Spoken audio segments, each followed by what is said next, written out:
classified as a first felony offender. Offenses manslaughter. Sentencing date February 11th, 1999. Sentenced to a total of 40 years. Parole date August 1st, 2021. Good time April 30th, 2030. Full term February 10th, 2037. Is this information correct, sir? Yes, ma'am. Thank you. Ms. Renazza. Thank you. Good morning, Mr. Hudson. Good morning. My name is Cheryl Renazza. Your case has been assigned to me, so I'll start off the interview process with you. Are you a little nervous this morning? Yes, ma'am, a little. You look really nice this morning. Thanks for dressing up for us. We appreciate it, and it doesn't go unnoticed. So how old are you, Mr. Hudson? 49 years old. And you've been in jail how long? 25 years. Of a 40-year sentence, is that right? Yes, ma'am. Okay. And I don't want to go into a whole lot of detail about the crime, but can you give me just a high-level overview of what happened and what led to the death of the victim in this case? He sexual assaulted me, and I actually shot and killed him. I removed the body and attempted to burn. To dispose of the body, right? Is this your Yes, only well, what I reviewed, this is your only arrest? Yes, ma'am. Ever? Okay. So you've been in jail for 25 years. How long have you been at Troop B? 2 years. March will be 2 years. Because I saw you were at the barracks and then you were moved to the Orleans Justice Center. Is that to be closer to the job? Yes, ma'am. This is actually an extension of the barracks. But where do you live? But they actually houses at Orleans Parish. Okay. At first, usually when we see a transfer from the barracks, that means somebody got in trouble. But then when I saw where you were assigned, I assumed it had to do with your job. Yes, sort of promotion rather than trouble. Well, what do you do? I take care of the grounds. I also clean up the building. I help install cages and state trooper units, as well as other details for its painting. I do that. I do a lot of upkeeping of the building, minor maintenance. Whatever they need. Pretty much so. What kind of job did you hold when you were on the street? I was a restaurant manager at McDonald's. Yeah. What's your level of education? I actually have a bachelor's degree that I acquired while incarcerated. Before I was only a high school graduate. Well, good. So how did you get the degree?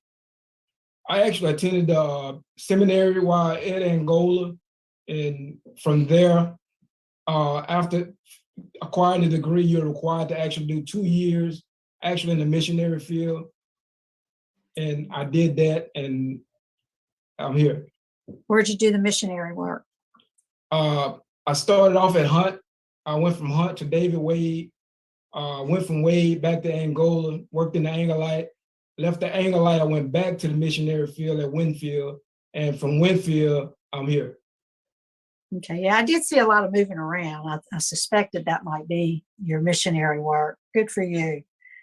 So tell us about, obviously when this crime occurred, your reaction was pretty severe. Tell us what kind of programs you've taken to help with your anger issues. I actually took Cage of Rage. I did anger management. I also did Celebrate Recovery Inside, which has a version dealing with anger as well as hurt. I did Thinking for a Change. Did you ever have a drug problems? No, ma'am. So when this crime rather occurred, there was no drugs were involved at all? No, ma'am. No, ma'am. Okay. I want you to know that, and you just need to be aware of it. There's not a whole lot you can do about it. In the record, I see there's opposition that's been expressed from the prosecutor's office, from law enforcement, and the victim's family. If you could speak to the victim's family, what would you say? If I could speak to the victim's family, I would actually tell them how sorry I am for taking the life of Cedric Williams, recognizing that I have no right to take a life. And today, I actually know and recognize the sanctity of life, as well as I realize how to deal with people more from a positive perspective. And doing so, that's what the therapeutic groups actually instill in me. Once again, I am sorry. All right, thank you. That was well said. And obviously, you learned something or you wouldn't be in the job you're in now. So I can appreciate that. Let me ask the lieutenant. Lieutenant or Mr. Westfall, is there anything that either of you would like to say about Mr. Hudson? Yes, ma'am. Thank you. And it's my first time doing this. And I'm a little nervous. I think I'm more nervous than he is. So excuse me for that. So I've been in law enforcement for 20 years, and I bounced around my career from Troop A in Baton Rouge to Troop B, Troop N in New Orleans, back to headquarters, now back to Troop B, being the executive officer. And I've been around a lot of trustees. But Mr. Hudson here is being very humble. He just does not do work. He actually does exceptional work around here. And he never stops. I'm one of those supervisors that come in early and leave 7, 8 o'clock at night. And he's never stopped. I have never, ever seen him sit down to watch TV in a squad room, sitting down even in a garage where they pretty much house a lot of the time during the day. He's always on the go. When I'm telling you, our floors are exceptional. They are shiny, clean. Our bathrooms are amazing clean. It doesn't look, it looks more like a house in this facility. And our facility is huge. It is very large. Plus we have the garage in the back. And yes, he does work outside, and we don't have to tell him what to do. He knows what to do. He goes on his own when he sees something that is broken or might need repairing. He does it. Or he might just ask Nate, hey, I might need some resources to get us to fix this equipment. He treats Troop B like it's his house.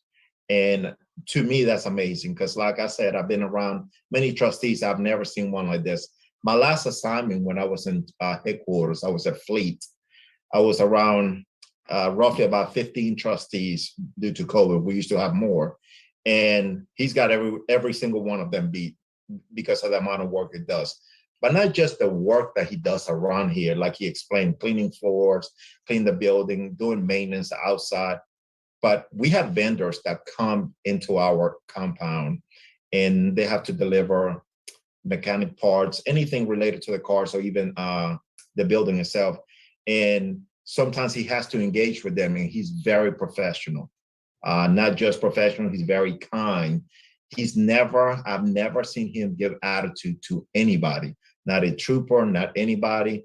Our captain, who unfortunately couldn't be here today, pretty much gets his car detailed by him. But we also, not just him, we also have about 60 other vehicles that we have to keep up here.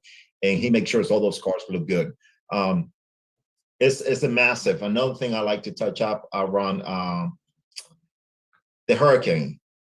It was chaos around here.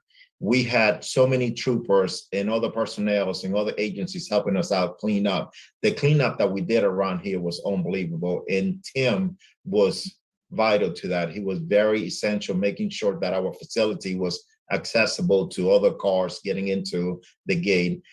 We had trees coming down and stuff like that, and he was able to clean up and help out. And then we were actually serving about 500 meals a day to different law enforcement people who come here, even families. And he was there helping out clean, helping out cook, and making sure it was accessible to everyone that came in here. So it looked almost like a military base, the amount of personnel we had here. And the amount of work that Tim has done is unbelievable. And he's great. He's beyond great. He does exceptional work around here. Sounds like you want to keep him. I do. I do. I hate to let him go, but what's fair is fair. Thanks for your input. I appreciate it. And it's very impressive, Mr. Hudson, what he had to say about you. And you never flinched, man. That's amazing. I don't have any other questions. I know that Mr. Myers will tell me about whatever your transition plan will be, I suppose. Unless you want to tell me what you're going to do if you're successful today. What would you do? Where would you work? How would you support yourself? What's your plan? Short-term goals, starters going to the parole project, get adjusted because there's guys there that know what it's like coming from this stage, re-enter society. From their long-term goals, I'll be employed by my sister. She has her own CPA firm, so she invited me to come work for her. I would actually be living with her as well. So I will be in a safe environment and I will have employment. Also, I will find me a strong support group to attend therapeutic classes, also a Bible-based church to actually stay afloat and stay focused and grounded in what I believe in, for starters. And there's other things I would like to do also. So where does your sister live? She's actually in Fort Worth, Texas. So I'm still waiting on interstate compact. Okay. Have you started that process? Yes, ma'am, I have. Okay. All right. Well, that sounds like a pretty solid transition plan. That's impressive. You want to say something? I don't have any more questions of you. You wanted to say something else? Oh, I was just going to interject. I started the process mid-December. Okay, good deal. I don't have any other questions, Mr. Kelsey. Trooper Westfall, you have comments you'd like to make? I think the lieutenant summed it up perfectly. I don't know there's possibly anything else I could add to it. Other than there's always a little bit of confusion with our trustees here in that they are transferred from the state police barracks to a local parish facility. And then sometimes they'll spend the night there, sometimes they'll stay here, just depending on, like with the storm. I think Tim was here for maybe 2 or 3 months living here at our facility. But it is, like you said, a promotion. You have to be the top of the top to get to a troop to stay there because of the amount of responsibilities that you are given. And hey, if we could hire Tim, we would hire him in a civilian manner. That's how much we like having him here. All right, thank you. All right, Mr. Myers, would you like to make a brief statement? Mr. Kelsey, it's not often I'm left speechless.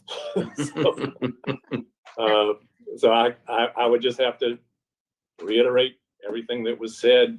He does have a reentry plan with Parole Project. We will make sure he takes advantage of the services and the programming that we offer. And he does have a long-term transition plan. He's already started his interstate compact to Texas. All right, thank you. All right, Mr. Hudson, would you like to make a statement on your behalf? Yes, sir.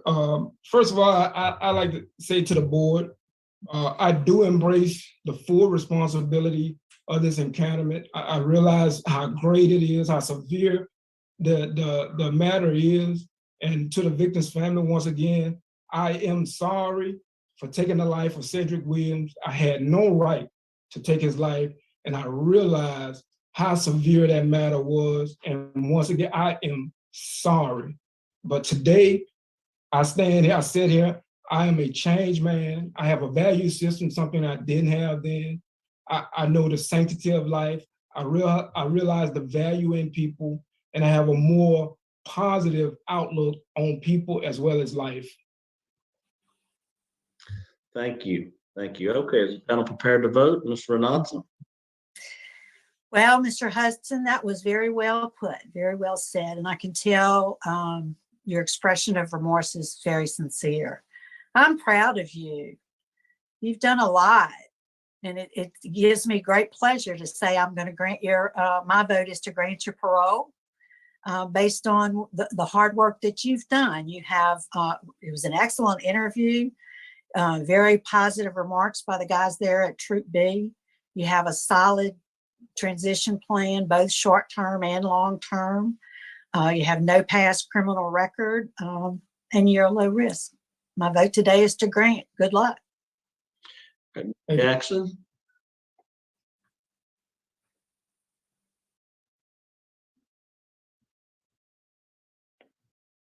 Outstanding job, Mr. Hudson. As a matter of fact, I've already signed and submitted my sheet approving your early release. I think you have gone above and beyond what could have been expected of you. You've performed with excellence. You're well thought of by those around you, and you have served a significant portion of your sentence. And one of the things that I really, touched me was the fact that you referred to the victim by name. And a lot of times people don't do that. They'll call him the victim. But you referred to him by name, which indicates that you understood his humanity and the fact that he did have a right to live regardless of what might have transpired. But I'm very happy to give you this opportunity, and I wish you the very best. Thank Good you. luck. Thank you. All right, you have 2 votes to grant. I mean, I hate to do this to the lieutenant and the trooper here. I mean, I know this is going to be difficult on you guys, but I feel confident that you will be able to find someone to take his place. Listen, it was an outstanding interview. It is refreshing, to hear someone like you. We hear a lot of cases all day, and it's, it can get muddled and bogged down. You've done all the work you needed to do to be successful. I grant your parole as well to the parole project. So you'll follow through with their guidelines. You'll in turn go with your alcohols to Texas. But 3 votes to grant. Look, we wish you good luck. And like I said, hey guys, y'all got to find somebody else now. We can't keep him there. Just look, hope things stay as clean as they are now. That's all I can say. 3 votes to grant. Your parole's been granted. We'll adjourn at 11:07. State Police Troop B. Wow. What a refreshing hearing. I think this is the first time that I didn't get disgusted with everyone gushing over the parolee. To think that he was given a 40-year sentence in 1999 for taking the life of someone who did that to him. And the way that the board handled this case, I don't believe, and I don't believe there's any discrepancy in it. We don't have any information. We don't have any records. We can't go over any background or unpacking of this. But I'm going to take it for what it is, that someone did that to him, and then that he took care of business. And the fact that the DA still took the time to make a statement against this. Are you kidding me? They don't make time to make statements about half the other cases that we see, but this one, and how he got they brought it down to manslaughter, I guess, and why was it 40 years? I'm not familiar if the legislation, if the minimum was 40 years in 1999, or if they just didn't care about his circumstances. Or, they figured they're giving him a break. I don't know, but 40 years? I get that he tried to burn the body, but think about. But anyways, it was great. I thought Miss Renata was gushing over him, and I didn't mind it one bit. I loved it. And I thought even Mr. Kelsey showed some humor and appreciation with his final statement there. That's rare of him to do. And this is for one moment where I appreciate the Parole Project. One of few recent moments, I should say. But I thought that he was going to break down and cry when the lieutenant, I think it was a lieutenant, finished saying all the positive things about him. I know he was sitting there very, you know, not flinching, but I thought I saw deep emotion in his face. It might not be very often that you actually hear someone praise you. And the idea that he's been locked up for all these years since 1999, and now to be given a second opportunity. And I'm happy to tell you, we don't have any additional information to say on him. He's doing great. He's making the best. This hearing took place quite recently in January of 2022. So only about 14 months ago. Man, we needed one of these, right? Now, let me ask you, what kind of sentence do you think he should have gotten, assuming that it is what happened? I don't think you get 40 years. We've seen people on these Louisiana parole board hearings who have gotten less than 10 years for taking life. So I don't understand it. I think it's a travesty. And they came out to say that he shouldn't get out. Are you kidding me? This was his first time ever getting arrested. Everything checks out that he was just a good kid.